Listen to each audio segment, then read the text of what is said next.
In the early morning hours of a cold Saturday in 2013, a man dressed entirely in black stood motionless in the shadows of a narrow side street in downtown Antwerp, Belgium. He had no idea how long he'd been standing there. Minutes, maybe hours, but he didn't care. He was waiting for the exact moment he knew would come, and finally it did. Unsteady footsteps echoed down the street. The man crouched lower. Then suddenly, he lunged forward. But before we get into what happened next, there's something you should know. If you're fascinated by the strange, the dark, and the mysterious told in story format, then you are in exactly the right place. We upload stories like this regularly, so make sure you're subscribed. Turn on those notifications and stay with us because this story takes a turn that no one saw coming. Now back to Antwerp.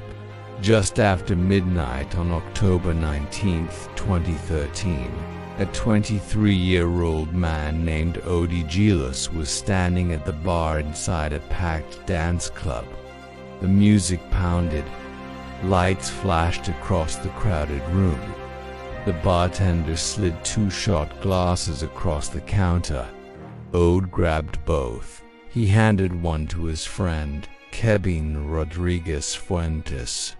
It was Kevin's birthday. Ode raised his glass, shouted happy birthday in Spanish, and they downed their drinks. Ode had moved to Antwerp from Spain just 6 months earlier for a promising job as a computer engineer. He didn't know anyone at first, which can be tough in a new country. Then he met Kevin at a local beer festival, and they became close almost instantly. That night felt perfect. It was the kind of night that makes a new, unfamiliar city finally start to feel like home. But as the hours passed, Ode drank more than he realized. The celebration was in full swing, and it was easy to get swept up in the moment.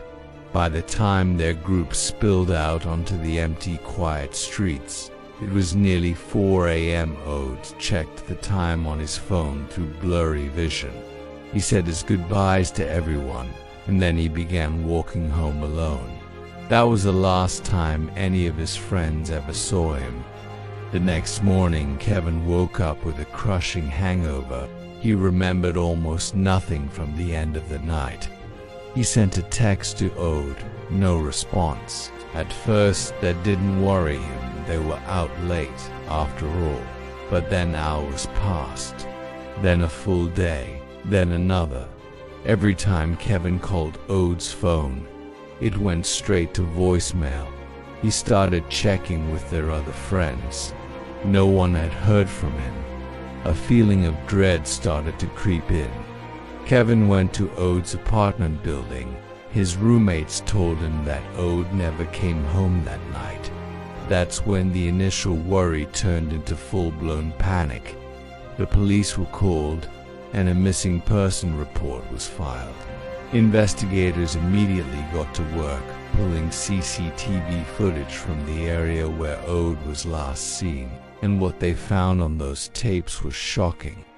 Around 4 a.m. Ode appeared on camera walking down a dim side street, clearly unsteady on his feet. Then, out of nowhere, a man rushed him from the shadows. The man robbed Ode and ran off into the darkness. But Ode didn't just collapse on the ground. He struggled back to his feet, and he kept walking. Minutes later, it happened again. 2 different men attacked him. They stole his phone. Then they vanished, leaving him alone once more. 3 muggers, 2 separate attacks. 1 victim, all within the span of a few minutes. Even the most veteran investigators had never seen anything quite like it. Using the stolen credit card activity and phone data, police were able to track down all 3 attackers, and all 3 of them admitted to the robberies. But they all swore they never touched him again after that. Then, Another security camera video surfaced. It showed Ode after the second attack. He was alone. He was walking. He was alive. And that's when everything became truly terrifying.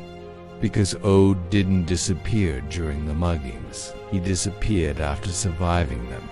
At this point, if this story has your attention, make sure you're still with us, because what happened next took nearly 3 years to uncover, and the truth is more haunting than anyone could have imagined. The police launched a massive search. They scoured the city, combing through streets, alleyways, and abandoned buildings. They searched the river, sending divers into the cold, dark water. They revisited bars and clubs, but they found nothing. Not a single trace of Ode Egilus. Months passed, then a full year. Ode's story went viral across Europe. His face was everywhere. People wrote poems and songs about the missing young man. Public vigils were held in cities from Antwerp to Bilbao. The case even captured the attention of soccer superstar Cristiano Ronaldo, who wore Ode's image during a match to raise awareness. The public pressure exploded. Authorities doubled down on the search, dedicating more resources and manpower to the case. Still, nothing. It was as if he had simply vanished from the face of the earth. Until September, Town 2015, a floating nightclub on the river, a popular spot known as the Bodeboot, suffered some serious structural damage. Its massive, built-in swimming pool actually sank down into the river. 5 months later, in February 2016, huge cranes were brought in to lift the sunken structure out of the water. As the giant pool slowly broke the surface, a worker on the salvage crew suddenly screamed. Attached beneath the structure was a body. It was Ode. Investigators pieced together what they believe happened that night. After the second mugging, Ode, injured, drunk, and severely disoriented, must have wandered north toward the river. Witnesses later recalled seeing a man who looked beaten and disheveled, refusing any offers of help. At some point, he must have slipped and fallen into the freezing water.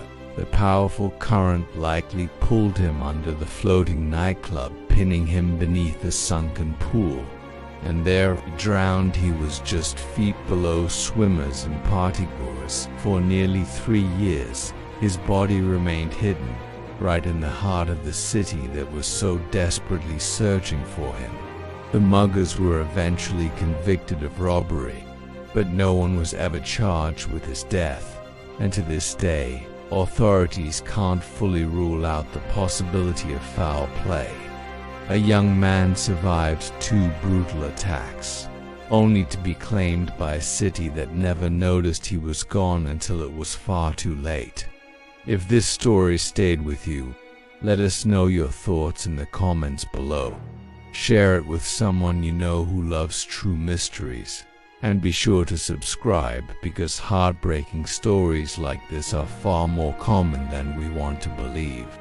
Thanks for watching.